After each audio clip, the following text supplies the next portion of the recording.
Hello students. ഇന്ന് നമ്മൾ discuss ചെയ്യുന്നത് ഫോക്കസ് ഏരിയയിലെ chapter number 3 motion in a straight line. Motion in a straight line. 3.2 position, path length and displacement. 3.3 average velocity and average speed. 3.5 acceleration and 3.6 kinematic equation for uniform accelerated motion. ഈ 4 point ആണ് നമുക്ക് discuss ചെയ്യാനുള്ളത്. അതിൽ ശ്രദ്ധിക്കേണ്ട ഒരു കാര്യം, equations of motion derivation compulsory ആയിട്ട് പഠിച്ചിരിക്കണം. അത് ഈ വീഡിയോയിൽ ഡിസ്കസ് ചെയ്യുന്നില്ല. ആ വീഡിയോ ലിങ്ക് ഞാൻ ഡിസ്ക്രിപ്ഷനിൽ കൊടുക്കാം. അപ്പോൾ അത് പഠിക്കാത്ത കുട്ടികൾ നിർബന്ധമായിട്ട് ഇത് പഠിക്കേണ്ടതാണ്. കാരണം ഇമ്പോർട്ടൻ്റ് ആയ ഒരു കൺസെപ്റ്റ് ആണ്. അതുകൂടി ഈ വീഡിയോയിൽ ഉൾപ്പെടുത്തിയ വീഡിയോ ലെങ്ത് കൂടും എന്നുള്ളതുകൊണ്ട് അത് ഞാൻ ഈ വീഡിയോയിൽ ഉൾപ്പെടുത്തുന്നില്ല. അത് സെപ്പറേറ്റ് ആയിട്ട് വീഡിയോ ചെയ്ത് അതിന്റെ ലിങ്ക് ഡിസ്ക്രിപ്ഷനിൽ കൊടുത്തിട്ടുണ്ട്. ആവശ്യമുള്ളവർ ഡിസ്ക്രിപ്ഷനിൽ നോക്കാം. So first question, a body moves over half circle of radius r, find the distance and displacement. അപ്പോൾ ഡിസ്റ്റൻസും ഡിസ്പ്ലേസ്മെന്റും തമ്മിൽ ക്വസ്റ്റ്യൻസ് വരാറുണ്ട്. അപ്പോൾ മനസ്സിലാക്കേണ്ട ഒരു കാര്യം, ഡിസ്റ്റൻസ് എന്ന് പറഞ്ഞാൽ സഞ്ചരിച്ച ദൂരമാണ്. Displacement shortest distance. It should be always straight line. അപ്പോൾ ഡിസ്റ്റൻസ് എന്ന് പറഞ്ഞാൽ സഞ്ചരിച്ച ദൂരം, ഡിസ്പ്ലേസ്മെന്റ് എന്ന് പറയുന്നത് എവിടെ നിന്ന് തുടങ്ങിയോ എവിടേക്ക് അവസാനിച്ചോ ആ രണ്ടും തമ്മിൽ സ്ട്രെയിറ്റ് ലൈൻ വരയ്ക്കുക, അതാണ് ഡിസ്പ്ലേസ്മെന്റ്. ഇപ്പോൾ ഒരു ബോഡി എ എന്ന പോയിന്റ് ബി എന്ന പോയിന്റിലേക്ക് അലോങ് ദ സർക്കംഫറൻസിലൂടെ മൂവ് ചെയ്യാണ്. ഹാഫ് സർക്കിൾ മൂവ് ചെയ്തു. ആ മൂവ് ചെയ്തു എങ്കിൽ അതിന്റെ ഡിസ്റ്റൻസ് എന്താണ്, ഡിസ്പ്ലേസ്മെന്റ് എന്താണ് ചോദിച്ചിരിക്കുന്നത്. സോ നമുക്കറിയാം ഡിസ്റ്റൻസ് പൈ ആർ ആണ്. കാരണം സർക്കംഫറൻസ് ഓഫ് എ സർക്കിൾ, ഇതിന്റെ മൊത്തം ചുറ്റളവ് എന്ന് പറയുന്നത് 2πr ആണ്. അപ്പൊ അതിന്റെ പകുതി. അപ്പൊ ഇവിടെ നിന്ന് ഈ എ എന്ന പോയിന്റ് നിന്ന് ഈ സർക്കംഫറൻസിലൂടെ ബിയിലേക്ക് എത്തിക്കഴിഞ്ഞാൽ സഞ്ചരിച്ച ദൂരം എന്ന് പറയുന്നത് πr ആണ്. പക്ഷേ ഡിസ്പ്ലേസ്മെന്റ് എന്ന് പറയുന്നത് ഷോർട്ടസ്റ്റ് ഡിസ്റ്റൻസ്, അതായത് എ എന്ന് ബിയിലേക്ക് ഒരു സ്ട്രെയിറ്റ് ലൈൻ വരയ്ക്കുക, അത് ഡയാമീറ്റർ ആണ്. അപ്പോൾ 2r. അതിൽ ശ്രദ്ധിക്കേണ്ട കാര്യം, ഈ along the circumference of a സർക്കിളിലേക്ക് മൂവ് ചെയ്യുമ്പോഴാണ് ഡിസ്റ്റൻസ് πr ആവുന്നത്. നേരെ മറിച്ച് അലോങ് ദ ഡയാമീറ്റർ ആണെങ്കിൽ ഡിസ്റ്റൻസും ഡിസ്പ്ലേസ്മെന്റ് എന്തായിരിക്കും, ഈക്വൽ ആയിരിക്കും. അപ്പോൾ ഡിസ്റ്റൻസും ഡിസ്പ്ലേസ്മെന്റ് ഈക്വൽ ആവാം, ഡിസ്റ്റൻസ് കൂടാം, ഒരിക്കലും ഡിസ്പ്ലേസ്മെന്റ് എന്താവില്ല, കൂടില്ല. അപ്പോൾ ആ കാര്യങ്ങളൊക്കെ ഓർത്തിരിക്കണം. ചിലപ്പോൾ അതൊക്കെ ആയിട്ട് ബന്ധപ്പെട്ട് എന്തെങ്കിലും ക്വസ്റ്റ്യൻസ് വരാം. ഡിസ്റ്റൻസ് ഡിസ്പ്ലേസ്മെന്റ് ഈക്വൽ ആവാം, ഡിസ്റ്റൻസ് കൂടാം, ഡിസ്പ്ലേസ്മെന്റ് ഒരിക്കലും എന്താവില്ല, കൂടില്ല. A car covers the first half of the distance between two places at a speed of 40 km per hour and second half with 60 km per hour. What is the average speed of the car? അപ്പോൾ ഇതിൽ ശ്രദ്ധിക്കേണ്ട ഒരു കാര്യം, average speed and average velocity. അപ്പോൾ ഇതിൽ first half of the distance, അതായത് ആദ്യ പകുതി, ദൂരത്തിന്റെ ആദ്യ പകുതിയിൽ, അതായത് ഇതിനർത്ഥം ഡിസ്റ്റൻസ് തുല്യമാണ്. ഫസ്റ്റ് ഹാഫിലും സെക്കൻഡ് ഹാഫിലും ദൂരം ഈക്വൽ ആണ്. ദൂരം ഈക്വൽ ആണ് എങ്കിൽ അങ്ങനെ വരികയാണെങ്കിൽ ഉപയോഗിക്കേണ്ട ഇക്വേഷൻ ആണ് 2v1 v2 by v1 plus v2. നേരെ മറിച്ച് ഇതിങ്ങനെ ചോദിക്കുകയാണെങ്കിലോ, first half of the time, സമയം ഈക്വൽ ആണ് എങ്കിൽ v1 പ്ലസ് v2 by 2, ആ ഇക്വേഷൻ ആണ് ഉപയോഗിക്കേണ്ടത്. അപ്പോൾ ശ്രദ്ധിക്കുന്നത്, മോസ്റ്റ്ലി ഈ ടൈപ്പ് ഓഫ് ക്വസ്റ്റ്യൻ വരിക, അതിൽ first half of the distance, അതായത് ആദ്യം സഞ്ചരിച്ച ദൂരങ്ങൾ ഈക്വൽ ആണെങ്കിൽ, അതായത് ഫസ്റ്റ് ഹാഫിൽ സഞ്ചരിച്ച ദൂരം സെക്കൻഡ് ഹാഫിൽ സഞ്ചരിച്ച ദൂരം ഈക്വൽ ആണെങ്കിൽ, അല്ലെങ്കിൽ എന്ന് ബിയിലേക്ക് പോയി ബിന്ന് എയിലേക്ക് വന്നു, അപ്പോൾ ഈ ദൂരം സെയിം ആണെന്ന് മനസ്സിലായി. അപ്പോൾ അങ്ങനെ ചോദിച്ചാലും ഉപയോഗിക്കേണ്ട ഇക്വേഷൻ ഇതാണ്, 2v1 v2 by v1 plus v2. നേരെ മറിച്ച് സമയം തുല്യമാണെങ്കിൽ, ഫോർ എക്സാമ്പിൾ ആദ്യ മണിക്കൂറിൽ 40 കിലോമീറ്റർ പെർ അവർ സഞ്ചരിച്ചു, അടുത്ത ഒരു മണിക്കൂറിൽ 60 കിലോമീറ്റർ പെർ അവർ സഞ്ചരിച്ചു എന്ന് ക്വസ്റ്റ്യൻ വരികയാണെങ്കിൽ അവിടെ ഉപയോഗിക്കേണ്ട equation v1 plus v2 by 2 ആണ്. ഇതിന് ശ്രദ്ധിക്കേണ്ട കാര്യം, ആവറേജ് സ്പീഡ് എന്ന് പറയുന്നത് total distance by total time taken ആണ്. ആവറേജ് വെലോസിറ്റി എന്ന് പറയുന്നത് total displacement by total time taken ആണ്. അപ്പോൾ അത് ആ ഇക്വേഷൻ ഉപയോഗിച്ചുകൊണ്ടും പ്രോബ്ലം ചിലപ്പോൾ വരാം. അപ്പോൾ ശ്രദ്ധിക്കണം, ആവറേജ് സ്പീഡും ആവറേജ് വെലോസിറ്റിയും ഈക്വൽ ആവാം. ആവറേജ് സ്പീഡ് ആവറേജ് വെലോസിറ്റിയെക്കാളും കൂടാം, ഒരിക്കലും കുറയില്ല. നമ്മൾ ഡിസ്റ്റൻസ് ഡിസ്പ്ലേസ്മെന്റ് പറഞ്ഞ അതേ കാര്യങ്ങളൊക്കെ ഇവിടെയും അപ്ലൈ ചെയ്യാം. അപ്പോൾ സബ്സ്റ്റിറ്റ്യൂട്ട് ചെയ്യുമ്പോൾ നമുക്കറിയാം v1 v2 നമുക്കറിയാം 40-60 ആണ്. 2 × 40 × 60 by 40 plus 60, so 4800 by 100, so 48 km/h ആണ് ആവറേജ് സ്പീഡ് എന്ന് പറയുന്നത്. പിന്നെ ശ്രദ്ധിക്കേണ്ട ഒരു കാര്യം, ഒരു പോയിന്റിൽ നിന്ന് തുടങ്ങി ആ പോയിന്റിലേക്ക് തിരിച്ചു വന്നു എന്നിട്ട് ചോദിക്കുകയാണ് average speed and average velocity ചോദിക്കുകയാണെങ്കിൽ, ആവറേജ് സ്പീഡ് ഉണ്ടാവും, ആവറേജ് വെലോസിറ്റി ഷുഡ് ബി 0, കാരണം ഡിസ്പ്ലേസ്മെന്റ് 0 ആയി. അപ്പോൾ ഇതുപോലൊക്കെ പ്രോബ്ലം വരുമ്പോൾ ആവറേജ് സ്പീഡും ആവറേജ് വെലോസിറ്റിയും ശ്രദ്ധിക്കണം. തുടങ്ങിയ പോയിന്റിൽ തന്നെ തിരിച്ചു വന്നു എന്ന് പറയുകയാണെങ്കിൽ അവിടെ ആവറേജ് വെലോസിറ്റി 0 ആയിരിക്കും. Third question, is it possible for a body to have acceleration without velocity? Explain. അപ്പോൾ വെലോസിറ്റി ഇല്ലാതെ ഒരു ബോഡി ആക്സലറേഷൻ ഉണ്ടാവും. ഫോർ എക്സാമ്പിൾ ബോഡി ആക്സലറേറ്റിംഗ് ആണ്, പക്ഷെ അതിന് വെലോസിറ്റി ഇല്ല, വെലോസിറ്റി 0 ആണ്. വെലോസിറ്റി 0 ആണ് till the body is accelerating. പറ്റുമോ എന്നാണ് ക്വസ്റ്റ്യൻ. പറ്റും.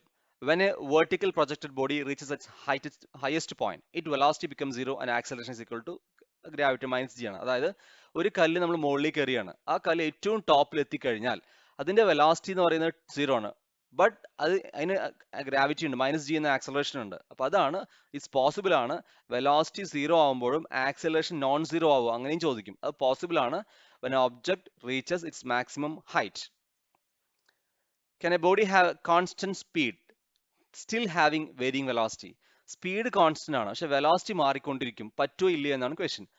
പറ്റും ഇൻ യൂണിഫോം സർക്കുലർ മോഷൻ. കാരണം യൂണിഫോം സർക്കുലർ മോഷനിൽ ഡയറക്ഷൻ മാറിക്കൊണ്ടിരിക്കുന്നതുകൊണ്ട് വെലോസിറ്റി മാറിക്കൊണ്ടേയിരിക്കും, പക്ഷെ സ്പീഡ് എന്താവില്ല, അല്ലെങ്കിൽ മാഗ്നിറ്റ്യൂഡ് ഓഫ് വെലോസിറ്റി എന്താവില്ല, മാറുന്നില്ല. പക്ഷെ വെലോസിറ്റി എന്താവും, മാറിക്കൊണ്ടിരിക്കും, കാരണം ഡയറക്ഷൻ മാറുന്നതുകൊണ്ട്. കാരണം വെലോസിറ്റി എന്ന് പറയുന്നത് വെക്ടർ ക്വാണ്ടിറ്റി. അപ്പോൾ യൂണിഫോം സർക്കുലർ മോഷനിൽ സ്പീഡ് കോൺസ്റ്റന്റ് ആക്കിക്കൊണ്ട് വേരിയിങ് വെലോസിറ്റി പോസിബിൾ ആവും. In non uniform circular motion ആണെങ്കിലോ varying speed with varying velocity.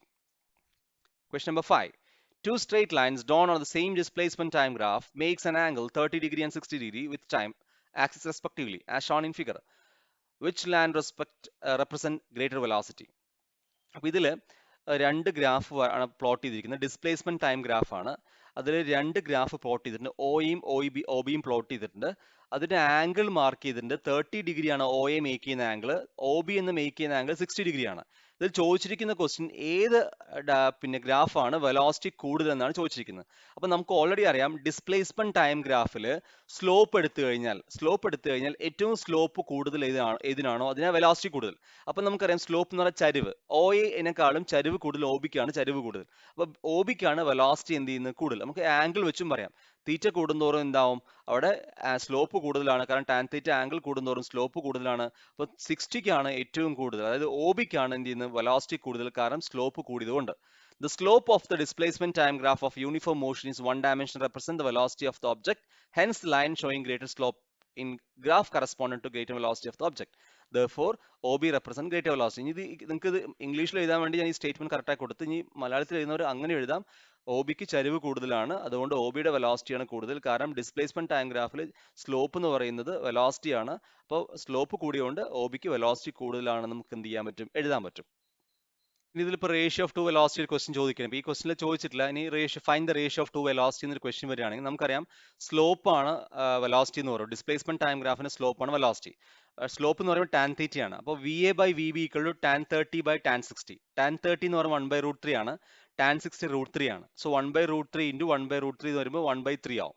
So 1:3 ആണ് അതിന്റെ വെലോസിറ്റി റേഷ്യോ. അപ്പോൾ അങ്ങനെ ഒരു ക്വസ്റ്റ്യൻ ചോദിക്കുകയാണെങ്കിൽ ഇങ്ങനെ എന്ത് ചെയ്യാം, നമുക്ക് ഫൈൻഡ് ഔട്ട് ചെയ്യാം. Question number 6. Velocity time graph of an object is given. Which portion of a graph represent uniform retardation? AB, BC, CD and AD. Find the displacement in time 2 seconds to 5 seconds. അപ്പോൾ just graph തന്നിട്ടുണ്ട്. ഈ graph നോക്കിയിട്ട് ഏത് plotting ആണ് retardation കണ്ടുപിടിക്കണം, അതുപോലെ തന്നെ displacement കണ്ടുപിടിക്കണം. അപ്പോൾ ഇതിൽ അറിഞ്ഞിരിക്കേണ്ട ഒരു കാര്യം, വെലോസിറ്റി ടൈം ഗ്രാഫിൽ സ്ലോപ്പ് എടുത്തു കഴിഞ്ഞാൽ നമുക്ക് കിട്ടും ആക്സലറേഷൻ കിട്ടും. അതേപോലെ തന്നെ വെലോസിറ്റി ടൈം ഗ്രാഫിൽ ഏരിയ എടുത്ത ഡിസ്പ്ലേസ്മെന്റ് കിട്ടും. അപ്പൊ ഇതിൽ നമുക്ക് കാണേണ്ടത് റിട്ടാർഡേഷൻ ഏതാണെന്ന് അറിയണം. ഗ്രാഫ് മനസ്സിലാക്കേണ്ടത് എന്ന് ബിയിലേക്ക് എന്ന് പറയുമ്പോൾ ഇത് ആക്സലറേഷൻ ആണ്, കാരണം പോസിറ്റീവ് സ്ലോപ്പ് ആണ്. BC എന്ന് പറയുമ്പോൾ ഇത് കോൺസ്റ്റന്റ് സ്ലോപ്പ് ഇല്ല, സ്ലോപ്പ് 0 ആണ്. ദാറ്റ് മീൻസ് ആക്സലറേഷൻ 0 ആണ്, വെലോസിറ്റി കോൺസ്റ്റന്റ് ആണ്. CD ആണ് റിട്ടാർഡേഷൻ. അപ്പൊ നമുക്ക് മനസ്സിലായി CD ആണ് റിട്ടാർഡേഷൻ. അപ്പൊ മനസ്സിലാക്കി വെക്കുക, AB ആക്സലറേഷൻ ആണ്, BC എന്ന് പറയുന്നത് കോൺസ്റ്റന്റ് വെലോസിറ്റി ആണ്, ആക്സലറേഷൻ 0 ആണ്, CD ആണ് റിട്ടാർഡേഷൻ എന്ന് പറയുന്നത്.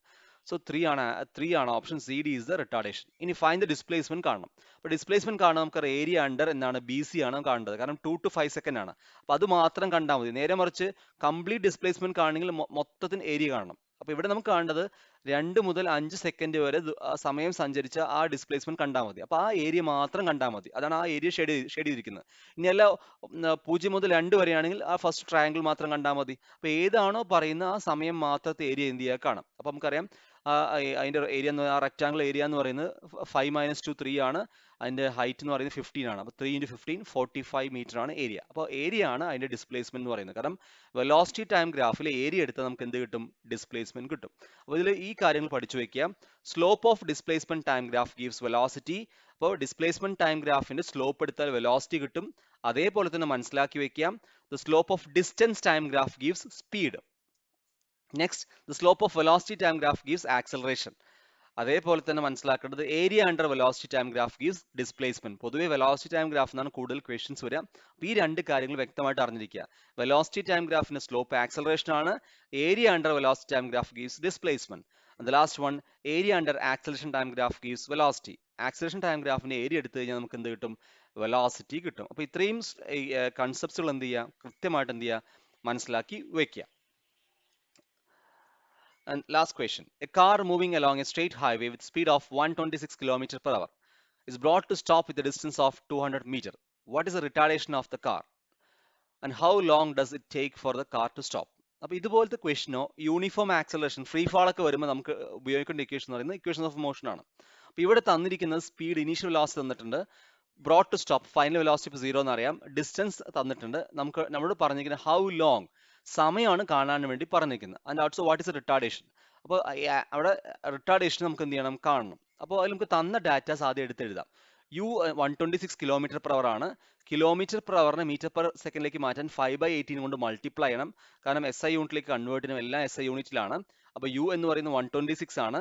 അതിനെ മീറ്റർ പെർ സെക്കൻഡിലേക്ക് മാറ്റാൻ വേണ്ടി 5/18 മൾട്ടിപ്ലൈ ചെയ്തു. So 126 × 5/18 35 metre per second. V = 0. V = 0 എന്ന് പറയാൻ കാരണം ബ്രോട്ട് ടു സ്റ്റോപ്പ്, അത് അവസാനം കൊണ്ട് നിർത്തുകയാണ് കാറ്. അപ്പോൾ അതുകൊണ്ടാണ് ഫൈനൽ വെലോസിറ്റി 0 എന്ന് പറയാൻ കാരണം. ഡിസ്പ്ലേസ്മെന്റ്, സഞ്ചരിച്ച ദൂരം അല്ലെങ്കിൽ ഡിസ്റ്റൻസ്, അത് 200 മീറ്റർ ആണ്. ടൈം നമുക്കാണ് കണ്ടുപിടിക്കേണ്ടത്. ടൈമും കണ്ടുപിടിക്കണം, ആക്സലറേഷൻ കണ്ടുപിടിക്കണം. അപ്പോൾ നമുക്ക് ആദ്യം ആക്സലറേഷൻ കണ്ടുപിടിക്കാം. അപ്പോൾ equations of motion v² = u² + 2as. അപ്പോൾ ഇതിൽ നമുക്ക് ഈ ഇക്വേഷൻ ഉപയോഗിക്കാനുള്ള കാരണം നമുക്ക് v അറിയാം, u അറിയാം, s അറിയാം. അപ്പോൾ a കണ്ടുപിടിക്കണം. നേരെ മറിച്ച് v = u + at അല്ലെങ്കിൽ s ഇല്ല, a കണ്ടുപിടിക്കാം. നമുക്ക് v = u + at ആണെങ്കിൽ നമുക്ക് എന്ത് ചെയ്യാൻ പറ്റും?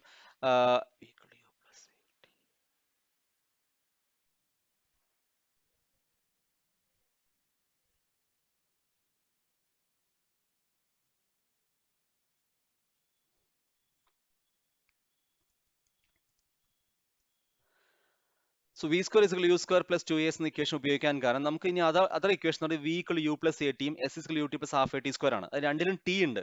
t നമുക്ക് അറിയില്ലല്ലോ. അപ്പോൾ ആദ്യം a കണ്ടുപിടിക്കണം, എന്നിട്ട് t യിലേക്ക് സബ്സ്റ്റിറ്റ്യൂട്ട് ചെയ്യണം. അതുകൊണ്ടാണ് ഈ ഇക്വേഷൻ ചൂസ് ചെയ്തത്. അപ്പോൾ എപ്പോഴും ഇങ്ങനത്തെ പ്രോബ്ലം വരുമ്പോൾ ആദ്യം ചെയ്യേണ്ട ഒരു കാര്യം, തന്ന ഡാറ്റ എഴുതുക, എന്താണോ കണ്ടുപിടിക്കേണ്ടത് അതും എഴുതുക. അപ്പോൾ ഏകദേശം ധാരണ കിട്ടും. നമുക്കിവിടെ ടിയും കാണണം, എയും കാണണം. അപ്പോൾ ആദ്യം നമുക്ക് ടി ആണ് ഫൈനലായിട്ട് കാണേണ്ടത്. അപ്പോൾ എ നമുക്ക് കണ്ടതിന് ശേഷം ടി കാണാം, കാരണം ക്വസ്റ്റിൽ എയും കാണാൻ വേണ്ടി പറഞ്ഞിട്ടുണ്ട്. അപ്പോൾ യു അറിയാം, വി അറിയാം, എസ് അറിയാം, എ കാണണം. അതുകൊണ്ടാണ് v² = u² + 2as എന്ന് എടുക്കാൻ കാരണം. So a = v² - u² / 2s. ഇനി ഇക്വേഷൻ സബ്സ്റ്റിറ്റ്യൂട്ട് ചെയ്യുക. അപ്പോൾ ഫൈനൽ വെലോസിറ്റി 0 ആണ്, ഇനീഷ്യൽ വെലോസിറ്റി 35 ആണ്. അപ്പോൾ s എന്ന് പറയുന്നത് 200 ആണ്. സബ്സ്റ്റിറ്റ്യൂട്ട് ചെയ്യുമ്പോൾ that is -1225 / 400, that is -3.06 meter per second square.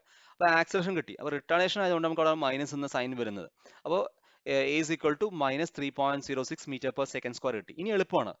Acceleration കിട്ടിക്കഴിഞ്ഞു, നമുക്ക് ടൈം വേണം. നമുക്ക് ഏത് ഇക്വേഷൻസ് വേണമെങ്കിൽ ഉപയോഗിക്കാം. v = u + at ഉപയോഗിക്കാം. കാരണം എന്ന് വെച്ച് കഴിഞ്ഞാൽ നമുക്ക് അവിടെ ടൈം ആണ് കാണേണ്ടത്. വിയും അറിയാം, എന്താണ് എയും അറിയാം. So v = u + at. So t = v - u/a ആണ്. So t = 0 - 35 / -3.06. So answer is 11.4 second. So total time taken 11.4 second ആണ്. അപ്പോൾ ഇക്വേഷൻസ് ഓഫ് മോഷൻ ഡെറിവേഷൻ പഠിക്കണം. ഇതുപോലെ ന്യൂമറിക്കൽസ് വരുമ്പോൾ ഡയറക്റ്റ് പ്രോബ്ലം ചെയ്യാൻ അറിഞ്ഞില്ല, ഇക്വേഷൻ ഏതാണെന്ന് എഴുതി വയ്ക്കുക. അതുതന്നെ ഡാറ്റാസ് എടുത്ത് ചെയ്ത് നിങ്ങൾക്ക് ഏകദേശം 1 മാർക്ക് കിട്ടും. So hope this concepts are very clear. അപ്പോൾ നെക്സ്റ്റ് വീഡിയോ നമുക്ക് അടുത്ത് തന്നെ പെട്ടെന്ന് അപ്ലോഡ് ചെയ്യാം. So thank you for watching. Thank U.